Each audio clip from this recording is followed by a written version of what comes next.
कांदिवली चारकोप और south division road पर Swami Vivekananda school से country club तक बारिश के कारण सड़क खराब हो गई है।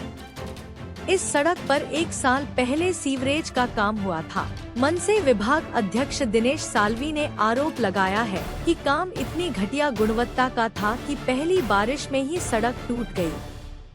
मनसे ने मांग की है कि संबंधित ठेकेदारों और उन्हें आश्रय देने वाले नगर निगम अधिकारियों के खिलाफ कार्रवाई की जानी चाहिए। सदर रस्त्याचं काम आणि त्या ठिकाणी सिवरेजचं काम महानगरपालिकेच्या माध्यमातून गेल्या वर्षभरापासून सुरू होतं। महिनाभरापूर्वी हे काम पूर्ण झालं होतं। आज पहिल्याच पावसात या रस्त्याची ही परिस्थिती आहे की पूर्ण रस्ता खचलेला आहे। सुदैवाने कुठली दुर्घटना घडली नाही। एखादी दुर्घटना घडली असती आणि एखादा मोठा अपघात होऊन जीवितहानी झाली असती तर याला कोण जबाबदार आहे?